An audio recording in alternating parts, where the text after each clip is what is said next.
Gimana kabarnya Bapak Ibu semua? Alhamdulillah baik. Oke, sebelum memulai acara, izinkan saya ya mempersembahkan dua buah pantun yang mohon dijawab dengan kata saya cakep gitu. Masak nasi taruh di bakul. Mau makan lauknya gulai. Kalau semua sudah berkumpul, yuk kita mulai. Syukur atas kehadirat Allah Subhanahu wa Ta'ala yang mana telah memberikan kita semua nikmat sehat sehingga kita dapat melaksanakan salah satu program dari pemerintah, yaitu Hari Belajar Guru. Selawat serta salam semoga selalu tercurahkan kepada Nabi besar kita Muhammad Sallallahu Alaihi Wasallam.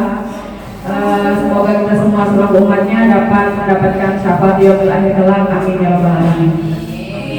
Sebenarnya pembiasaan yang harus berjalan dari dulu, karena kita juga dulu ketika kurikulum merdeka itu dihimbau juga untuk tetap jalan, dan kita udah memiliki sebuah wadah dulu ya seperti itu. Untuk itu kita lanjutkan kepada teman-teman semua kurikulum bahwa kita memiliki komunitas belajar.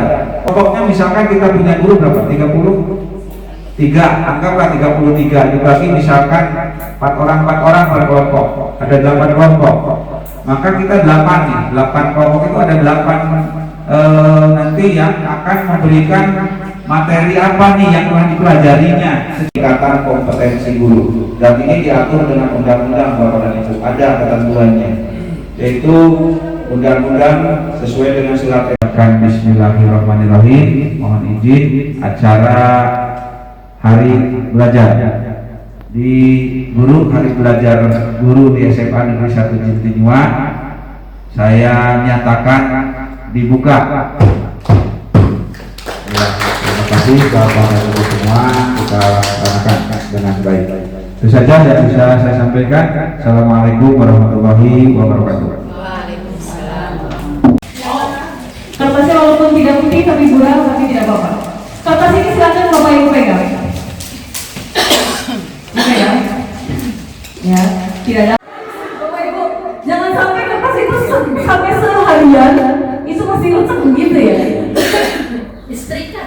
Nah, itu yang mau kita pelajari tentang emosional. Senang, sedih itu bagian dari sebuah emosi. Tapi tadi kata Anda, kapan anaknya itu datang, kita jadi merasa bersalah. Berarti ada perubahan emosi dalam diri kita. Kenapa bisa? Kamu sudah membahas karena yang jadi emosi itu ditentukan oleh apa sih? ada sikap kondisi ya.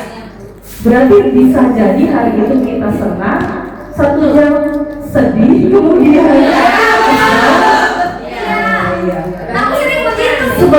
seperti angin ya emosi itu ya. Terima duit senang. Iya kayak gini belum saya tuh ya. Akhirnya emosinya nambah ya. Takut dimarah. Wajib depresi. Ya, ini ternyata emosi ini bukan hanya terjadi pada kita seorang guru. Ini juga terhadap siswa kita seperti ini. Kira-kira kalau lagi dokol begitu senang gak sih buat belajar? Senang gak sih buat belajar? Sama, buat bocah juga begitu berarti. Dari rumahnya ternyata dimarahin sama ibunya, sama neneknya, sama bapaknya. Pas sampai sekolah dimarahin juga. Ya, emosi lawannya ya. Jadi kenapa sih guru memerlukan adanya mengerti yang namanya pembelajaran sosial emosional? Salah satunya kenapa itu penting? Karena interaksi kita itu adalah interaksi yang berdasarkan tadi kepedulian, ya. Kemudian emosi tadi mempengaruhi pembelajaran, jelas tadi yang Bapak Ibu juga merasakan. Sebenarnya bukan judulnya sel, tapi kesel. C-nya itu kolaborasi, ya, kolaborasi for academic, social, emotional learning. konsepnya apa yang tadi itu emosi? Bapak Ibu coba punya tangannya, ada tangannya semuanya atas. Lipat seperti ini, lipat lagi seperti ini. Ya, anggap ini adalah otak Bapak Ibu, otak kita. Tadi saya bahas tentang neokortex konsepnya. Otak kita terbagi menjadi 3 bagian utama. Yang pertama itu adalah neokortex yang kita anggap 4 jari ini neokortex, ya. Sistem limbik yang jempol ini namanya sistem limbik, dan yang telapak ini yaitu otak reptil kita.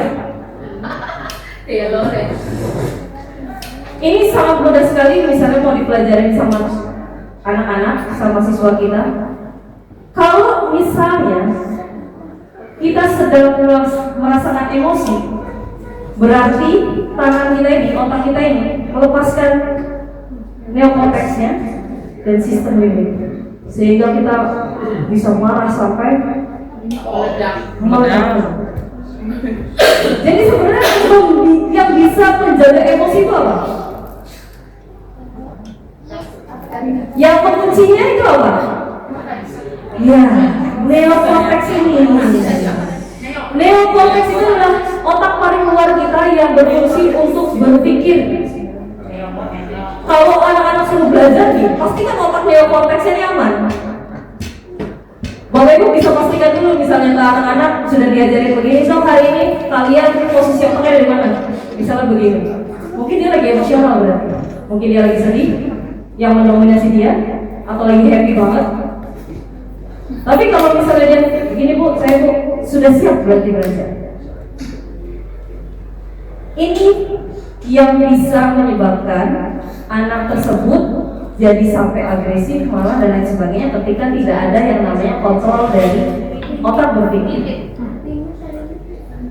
Makanya kalau anak-anak lagi marah sama Bapak Ibu, kita marahin balik, ya jangan ada mikir dia. Dia lagi kondisinya begini, terus kita marahin, kamu kurang ajar, nggak sopan. Tambah nggak sopan dia. Kalau kita gitu mungkin ekspresinya. Jadi kalau misalnya ada yang sedang begini, mana ini susah ya? Kalau ada yang sedang begini, kita hadapi dengan seperti ini. Akhirnya dia bisa, ya, dirangkul. Tapi kalau kita begini sama gini, gitu kan? Oke, itu konsep neokortex. Saya tidak maksud dengan berdefinisi semuanya. Kemudian tujuannya juga kita belajar tadi sosial emosional learning itu ingin adanya pemecahan masalah yang memang tidak responsif, ya. Nah ini 5 aspek pentingnya sel itu. Kelihatan nggak Bapak Ibu? Enggak. Ada 5-nya. Self awareness, kesadaran diri. Jadi sadar. Kayak tadi Bapak Ibu sadar, saya kesel nih. Kenapa? Karena tadi. Tapi ada juga yang tidak sadar emosinya. Kadang ditanya, kamu hari ini seneng nggak? Nggak tahu. Sadar akan emosinya. Kedua, ketika sudah sadar emosinya, nah ini aja lanjut dari sini aja. Setelah anak tersebut sudah kenal emosinya, atau kita sudah kenal emosi kita lagi marah nih. Bentar, saya butuh waktu. Bisa pola. Tapi kalau kitanya nggak kenal sama emosi kita, diajak ngobrol sama Pak Fred, dia bisa nanti Pak Fred dia jadi dimarahin. Luar biasa. Pak Fred nggak tahu tadi saya itu namanya macet gitu. Itu aja misalnya seperti itu. Udah jangan ngomong kan gitu ya. Tapi kalau sudah kenal, oh iya, saya itu lagi marah. Saya butuh waktu dulu. Saya ngambil duduk. Atau tarik nafas dan lain sebagainya. Kemudian setelah keluar emosi kan bisa ambil jeda ya. Ambil jeda, biar tadi keputusannya untuk merespon sesuatu itu terpikir. Jadi akhirnya kita memberikan peluang si neokortex ini kembali menusuk. Kalau kita kasih jeda, ya. Setelah kita kasih jeda, kemudian akhirnya apa? kita bisa kembali ke lingkungan sosial kita. Tidak harus tadi, akhirnya kan tadinya nggak masalah sama pekerjaan, kalau kita nggak bisa, nggak kenal emosi, nggak bisa kelola, apalagi nggak bisa kasih jeda, ya berantem. Nambah masalah baru. Tapi kalau ini tidak, ya. Akhirnya timbullah terus menerus anak itu kenal sama emosinya, bisa kelola dan lain sebagainya. Akhirnya dia sadar dan peduli akan lingkungan sosial. Makanya ketika kita menerapkan sel ini di dalam kelas, itu bisa jadi yang tadinya kelas itu tingkat bullyingnya tinggi, itu ada hasil penelitian yang menunjukkan bahwa bisa menurunkan tingkat agresivitas anak-anak. Karena biasanya anak-anak itu responnya langsung, saya lagi marah, lagi kesel, lagi kondisi pacar, langsung bereaksi, tidak ada jeda. Karena yang awalnya dia tak kenal emosi dia sendiri. Nah, ini yang berbeda. Mana bapak kamu?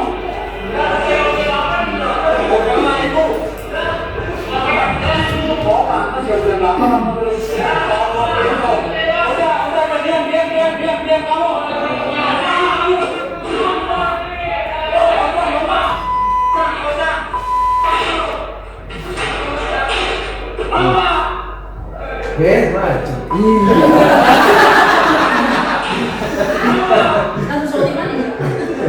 Nah, ini kira-kira contohnya gimana tuh Bapak Ibu?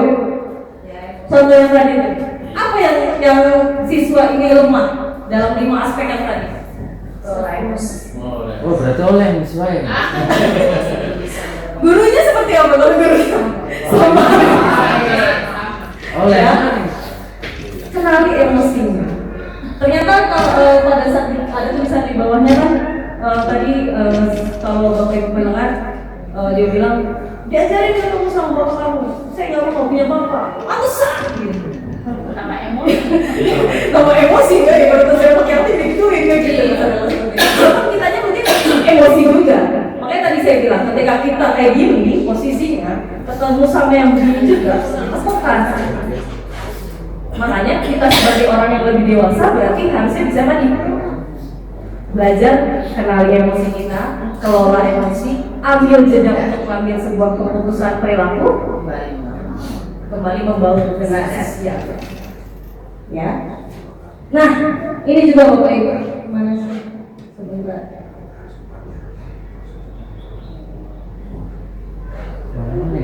Latihan mindfulness. Nah, ini latihan mindfulness ini mungkin kalau Bapak Ibu sudah jago harusnya ya. Karena kan setiap 5 waktu kita sholat ya Pak Ustaz. Salah satunya sholat itu untuk menenangkan diri kan. Tapi kadang anak-anak butuh lebih dari itu juga. Kita juga kadang mungkin harus lebih dari itu juga. Bisa sambil berzikir mungkin dan lain sebagainya. Nah, ini bisa diterapkan konsepnya ini, mindfulness ini kepada anak-anak ketika anak-anak disuruh mengambil jeda 5-10 menit mungkin di kelas, tidak melakukan apapun. Anak-anak tutup mata. Coba Bapak Ibu kita tutup mata boleh? Ya, tutup mata bareng ya. 1, 2, 3 tutup mata. Dengarkan instruksi saya ya. Ya, saat ini Bapak Ibu sedang berada di ruang guru. Kita sedang melaksanakan kegiatan sharing bersama di hari belajar.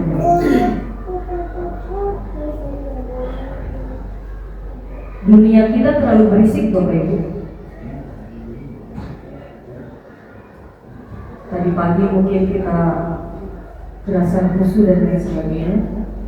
Tapi sekarang kita fokuskan, saya minta waktu 5 menit saja untuk Bapak Ibu fokuskan hanya kepada diri Bapak Ibu sendiri.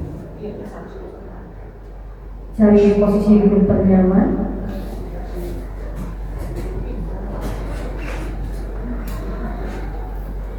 Silakan mulai rasakan dari mulai ujung kepala sampai kaki.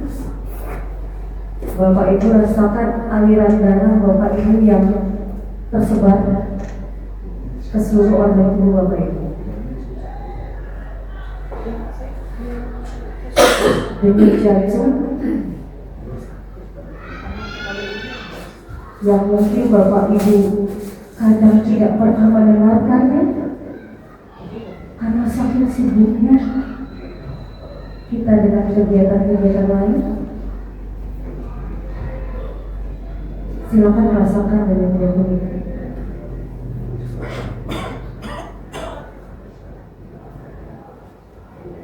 Nikmati setiap detiknya, nikmati setiap detik jantungnya.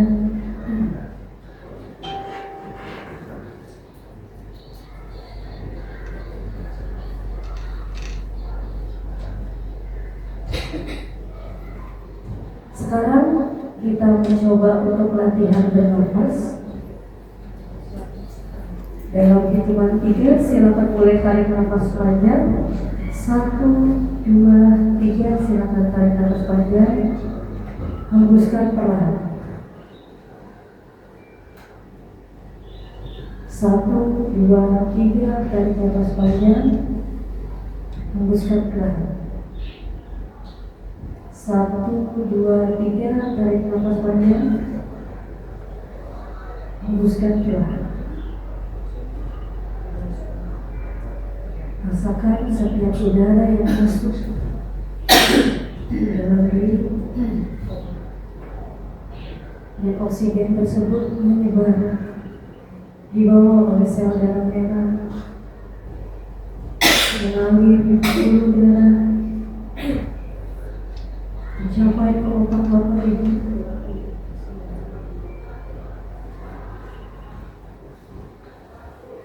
Jika perlu untuk tarik nafas secara mandiri, tarik nafas panjang, boleh silakan. Untuk merasakan lebih tenang,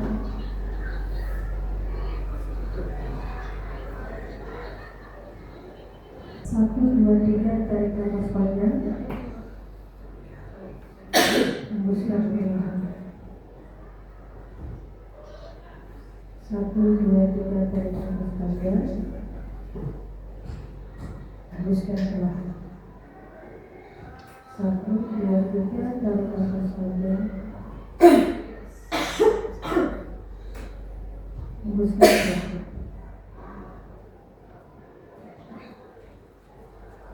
Dalam hitungan 3, boleh Bapak Ibu nanti buka mata, saya hitung dulu. 3, 2, 1.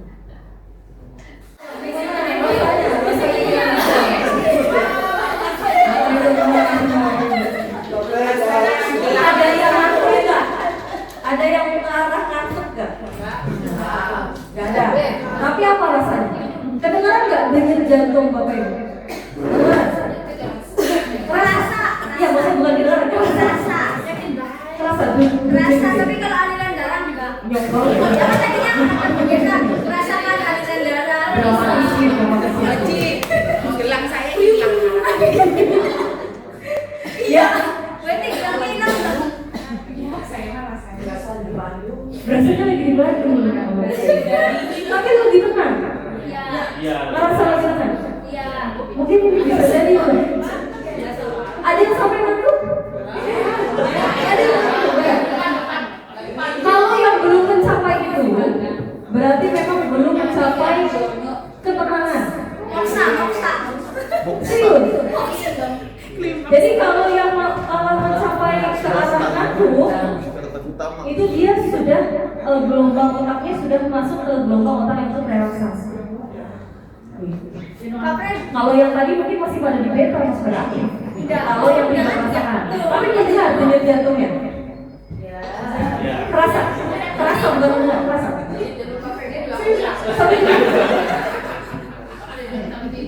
Ya, jadi ini bisa dilakukan Bapak Ibu kalau misalnya anak lagi ribut-ributnya, anak lagi kacau-kacaunya, apalagi kalau udah siang, sampai siang, kita bisa latihan mindfulness sama anak-anak. Yuk nak, mindfulness kita nggak butuh waktu lama, 5-10 menit. Mungkin awalnya aku, apa sih boy, mau dihipnotis ya? Iya, gelangnya hilang. Tapi ya, ternyata ini juga saya gunakan. Kenapa ini saya highlight? Karena ini pernah dilakukan di anak SD. penelitian waktu itu sama dari fasilitator itu dari UNJ pada saat itu, dia pernah lakukan itu di anak SD negeri yang banyak sekali agresivitasnya tuh anaknya tinggi pada saat itu. Anak SD padahal, yang susah banget kalau diatur. Awal mula sebulan melakukan hal itu, mereka awalnya iya pasti ngapain. Akhirnya berbulan-bulan melakukan itu, ternyata ada efeknya. Salah satunya tadi adanya jeda, sehingga ketika dia merasakan emosi marah, dia tahu harus ngapain. Bisa tarik nafas, bisa hitung mundur. Ya kalau misalnya kalau ngasih tahu tips buat anak-anak ya, nah kalau lagi marah dalam hati coba itu, bentar, mau hitung dulu. Jadi akhirnya apa? Jadi akhirnya ada jeda itu, otak itu tidak langsung begini jeger. Jadi pelan-pelan, akhirnya bisa jadi akhirnya nggak jadi untuk merasakan ataupun mengekspresikan emosi marahnya. Dia merasa adanya marah di dalam dirinya, tapi dia bisa mengendalikan kontrol ini karena adanya jeda. Kasih jeda doang, otak itu butuh jeda saja. Ibarat kalimat Bapak Ibu, kita butuh titik apa enggak Bu Wina? Nggak ada ya. Kita butuh titik ya Bu Rena. Kalau kalimat, kalau bikin satu paragraf kita butuh titik. Iya. Butuh tanda baca. Betul. Kalau enggak, apa? Bagus nggak paragraf gitu? Sama kita juga butuh jeda. Makanya saya bilang dunianya begitu berisik kan kita. Nah, juga situ kan gitu. Anak ada yang begitu, anak ada yang begitu. Berisik gitu juga. Lupa, sama sebelah bisa berisik kan? Ini sebelah Itu apa sih yang bisa kita terapkan kalau misalnya sebagai Bapak Ibu guru ya secara umum? Tadi kesepakatan kelas yang memang menunjukkan sosial emosional. Contoh misalnya kita adanya respect, saling menghargai, itu sebuah kesepakatan. Ya, jadi jangan hanya hal-hal yang secara fisik saja, tapi secara ada satu value yang mungkin kita angkat ambil di dalam satu kelas. Value-nya apa sih saya mau ambil? Respect, atau saya kalau saya tanggung jawab Bu, misalnya gitu. Ambil aja satu fokus.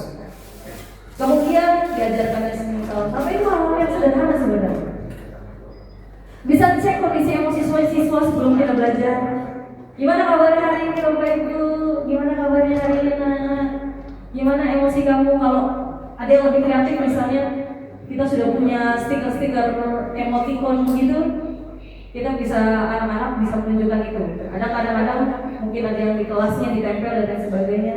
Tidak apa-apa. Bukan hanya menunjukkan ke anak SD bukan, tapi memang itu mungkin konsep buat visualnya, kan? Ada kegiatan refleksi setelah pembelajaran, diinternalisasikan apa yang sudah dipelajari hari ini. Kegiatan kolaborasi, role play, dan lain sebagainya. Ya. Nah, itu tadi tentang sel. Sudah nih kita udah aman secara emosional dan berpengaruh nanti ke arah sosial. Ketika anak sudah tenang, kira-kira belajarnya akan lebih masuk apa? Masuk. Nah, otaknya udah tenang, jadi masuk. Jadi sekarang selain sel itu sudah kita kuasai, melanjut ke materi yang selanjutnya adalah SWPBS ini, School-Wide Positive Behavior Support. Nah, kenapa sih saya mengambil salah satu yang materi ini? Karena memang ini untuk iklim sekolah yang positif, yang aman dan mendukung. Jadi kalau iklimnya sekolahnya juga ya tadi kayak misalnya yang sekolah yang tadi kita tunjukkan di YouTube itu, gurunya juga sering marah-marah misalnya atau secara emosional menanggapi siswa, sehingga merasa tidak aman. Ya. Terus kenapa harus adanya tadi SWPBS ini? Dia mengurangi masalah kedisiplinan juga. Sehingga ketika masalah kedisiplinan anak-anak sudah tenang, dia nggak banyak hal-hal yang dilakukan yang melanggar kedisiplinan, kita waktu belajar lebih efektif. Ya, Bapak Ibu nggak usah, saya tinggalin jam itu nih anak nih bolos misalnya gitu kan. Aku dan meningkatkan performa akademik jelas, keterampilan sosial dan emosional siswa. Ya. Nah, ini Bapak Ibu, yang konsep SWPBS ini dia itu punya 3 tingkat kayak piramida. Idealnya itu kayak piramida begini ya. Apa maksudnya itu? Layer 1 atau tingkatan yang 1 itulah anak-anak yang secara universal bisa kita tangani bersama. Dari apa? Dari ini. Masalahnya pun bukan masalah ringan. Ya, contoh masalah mungkin kesulitan dalam akademik, nggak bisa jawab soal dan lain sebagainya. Yang idealnya dalam sekolah itu jumlahnya mereka mencapai 80%, bahkan lebih. Idealnya mencapai 80% bahkan lebih. Tingkatan keduanya adalah tingkatan siswa yang butuh penanganan secara moderat. Misalnya, dia harus remedial nih ternyata siswanya, atau dia terlambat udah sampai 2 kali, 3 kali nih, dan lain sebagainya. Jadi, atau dia itu di kelas misalnya belum bisa bergaul nih, anak baru misalnya masuk. Itu bisa kita targetkan menjadi yang tingkat kedua, dan persentasenya harusnya jumlahnya di sekolah itu cuma mencapai 10, paling tinggi 15% dari total siswa di sekolah. Dan yang terakhir, yang tingkatan ketiga itu yang berat, masalahnya udah masalah kesehatan mental, traumatis, depresi, anak yang enggan mau sekolah sama sekali, dan yang memang berulang terus-menerus, atau yang kesurupan. Kita punya ya, kesurupan. Ada anak yang kesurupan gitu kan. Itu sudah masuk ke tier 3 atau tingkatan yang ketiga. Masuk kita saya bahas sono.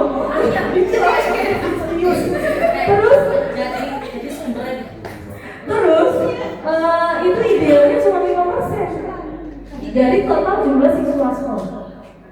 Kalau lebih ini, bayangin ya, kalau di sekolah Sajimat nggak aman insya Allah. Kalau di sekolah, misalnya tier 1-nya itu ternyata yang kecil, yang ke atasnya malah besar. Itu yang membuat kita capek Pak. Ngajar orang bisa enggak? Iya. Boro-boro mau ngejar prestasi akademik, orang ini balik Kelimpang. Makanya tadi adalah si SBPBS ini, dia itu menekankan nanti pada sistem yang membuat sekolah itu positif, yang memang nanti akan diintervensinya di tier yang 1 atau yang tingkatan siswa-siswa yang pertama. Nah, tadi itu sudah secara umum Bapak lihat tingkatan-tingkatannya. Ini saya punya ragam kondisi jenis masalah siswa. Klasifikasikan, dia masuk tingkat 1, 2, atau 3. Kemudian siapa aja yang harus intervensi. Nah, ini kan tadi ngomong tentang sistem sekolah atau iklim sekolah positif. Berarti kan ini tidak mungkin tanpa kolaborasi. Yang pertama, kasus yang pertama, siswa mengalami depresi. Tier berapa Bapak? 3. Ya, kira-kira yang mengintervensi siapa? Yang mengintervensi, yang memberikan penanganan. Siapa? Psikolog ada. Berarti kita adanya mereferal kasus. Tapi sebelum itu di sekolah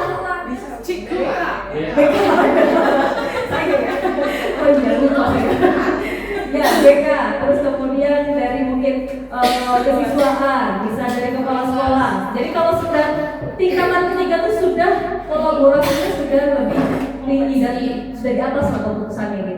Ini keputusan anak ini mau direkrut kemana nih? Kalau misalnya dia narkoba misalnya, apakah kita perlu ke BNN? Atau misalnya kalau anak ini tadi punya gejala kesehatan mental yang sampai histeris dan lain sebagainya, apa butuh ke psikolog? Atau butuh ke psikiater misalnya? Atau puskesmas barangkali anaknya sakit-sakitan terus kan gitu ya? Sakitnya parah gitu Bapak Ibu ya. Itu bisa jadi seperti itu. Yang kedua, Siswa tidak mengerjakan tugas? Tier 1. Klasifikasi tier 1, betul. Siapa yang menangani? Cukup ya? Cukup, harusnya belum ya. Yang ketiga, siswa sulit bergaul. Tier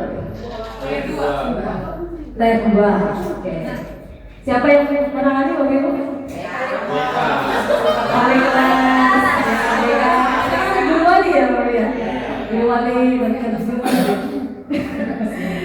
Kemudian yang keempat, siswa korban atau pelaku bullying.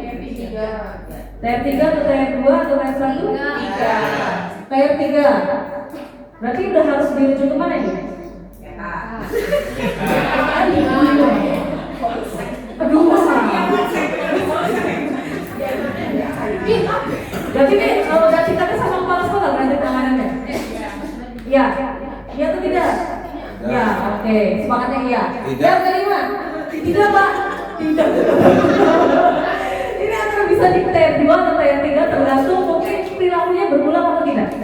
Kalau mungkin baru sekali dia melakukan bullying bisa masuk ke tier 2. Tapi kalau ternyata efek dari bullying itu atau sampai berdampaknya tadi ya sampai ada yang korban yang mau bunuh diri dan lain sebagainya sudah masuk tier 3. Siswa yang kadang melakukan sekolah 1. Siapa yang nangani? Piket ya. Nomor 6, siswa yang performa belajar kuliah dan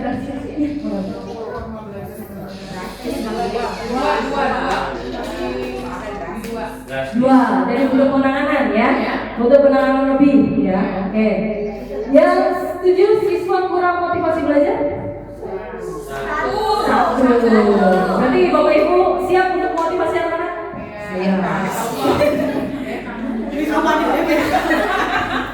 Yang keempat, siswa mengalami trauma, kondisi traumatis? 3. Bisa 3, bisa 2. Tapi traumanya kalau yang sudah berlebihan dan harus dirujuk, ya berarti ke tier 3. Ya. Yang ke-9, siswa punya isu kesehatan mental.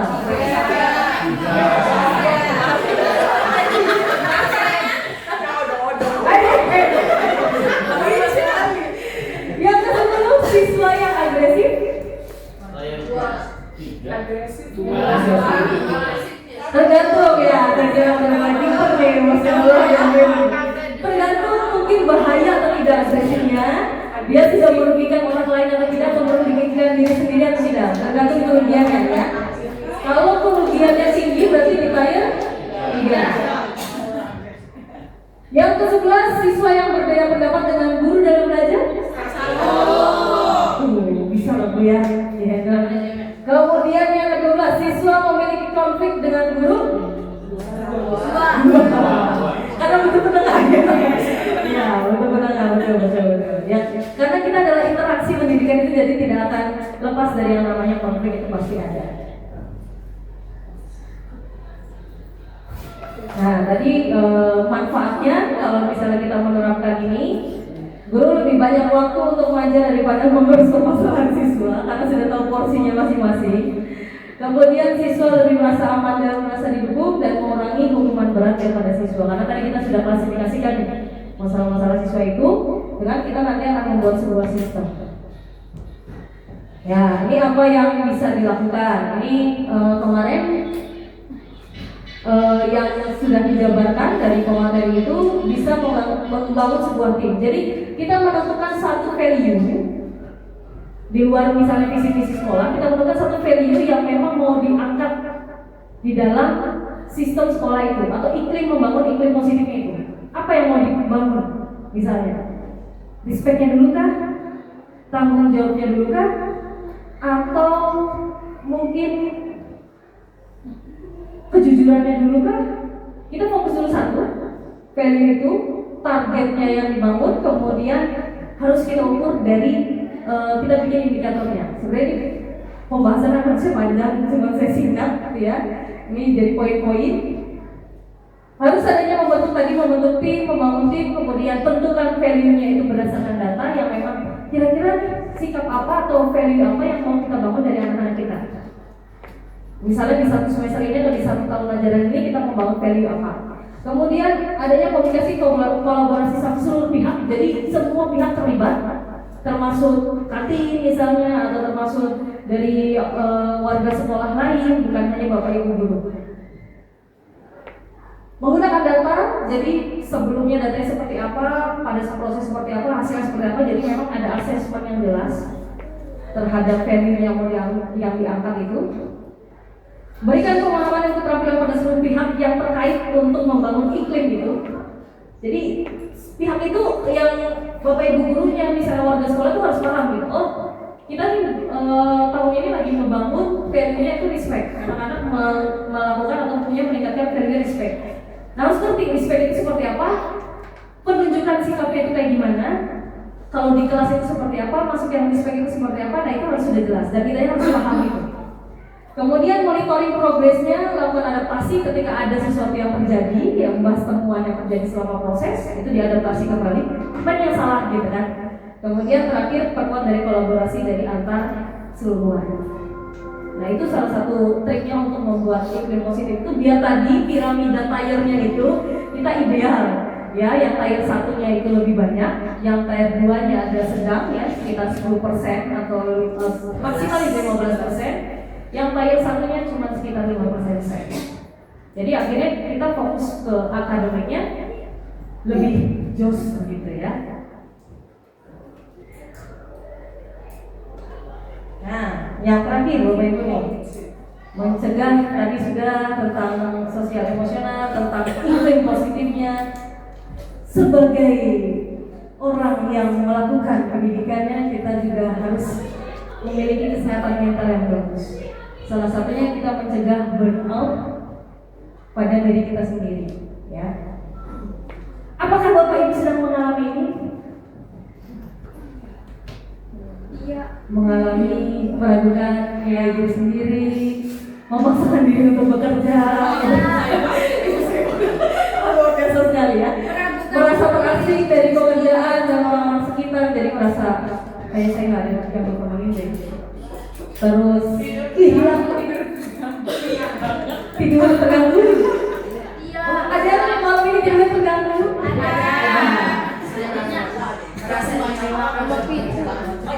Merasa dikecewakan, misalnya kalau kita sudah melakukan semuanya kita terbaik, hasilnya tidak sesuai, bisa jadi. Nah kadang-kadang nih, yuk abis ini makan bakso, nah kan melihat makanan untuk merasa lebih baik, salah satunya misalnya seperti itu. Atau bisa jadi tiba-tiba migrain, sakit kepala. Sering. Atau Terus biar ya kemarin lagi mikirin apa sih? Ya, dan menangis tanpa alasan. Tiba-tiba sih, oh sering umi kayaknya. Iya. Nah, tapi bisa jadi itu sedang mengalami gejala burnout gitu ya.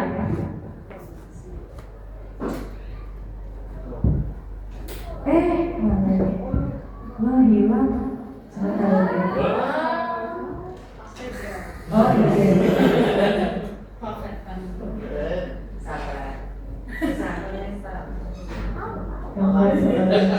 Pak Fred kasih kertas supaya diri keselipes. Yang muncul ya.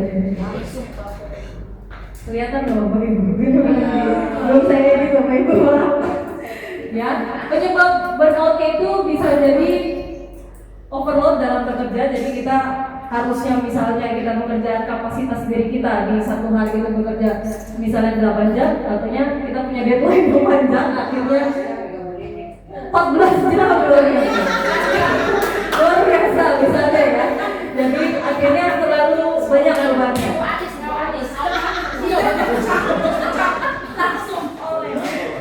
Kemudian adanya kondisi lemah kontrol terhadap diri kita. Jadi mungkin terlalu sering diawasi, merasa sering terlalu diawasi dan lain sebagainya, itu juga menjadi tekanan yang tadi perceived lack of control itu, karena kan fitrahnya manusia tuh punya otonomi kan gitu, merasa pengen punya otonomi. Ketika otonomi itu dirasa berkurang, akhirnya kita juga merasa tekan begitu ya. Yang ketiga, kurangnya reward atau penghargaan begitu ya. Kita sudah bisa melakukan yang terbaik, ternyata biasa baik. Umi apalagi kalau itu gitu, biasa baik gitu ya. Itu rasanya sakit gitu ya. Ya. Terus kemudian yang keempat, poor relationship atau kita gak bisa membangun hubungan yang sehat secara sosial. Misalnya kita lihat tadi ada yang merasa terasingkan dan lain sebagainya, atau kita yang sengaja mengasingkan kan, gitu bisa jadi ya. Jangan mengasingkan diri. Nah itu juga tidak sehat juga ya. Kemudian lack of fairness, jadi kurangnya keadilan lah, ibaratnya kurangnya keadilan. Kita merasa, kok saya bebannya banyak banget, ya bisa aja tuh gitu, bisa kadang seperti itu. Itu akhirnya menyebabkan kita berpikir dan begitu menyebabkan emosi kita tertekan, gitu ya.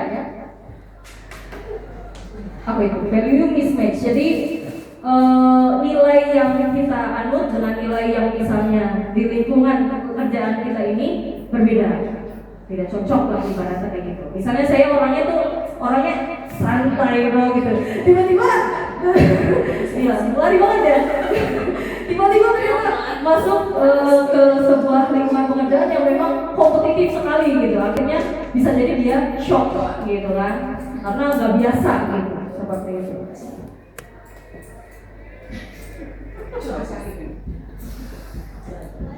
Nah, sebenarnya ada. Oke, ini Bapak Ibu silakan boleh ambil HP-nya. Oke, sayang kita pada diri kita. Seberapa sayang kita pada diri sendiri? Karena burnout itu sangat erat kaitannya dengan kita menyayangi diri kita sendiri. Self compassion. Itu bisa dirubah ke bahasa Indonesia kan Bapak Ibu ya? Oh iya. Translate aja, di-translate. Di-translate aja di Google Chrome-nya. Oke.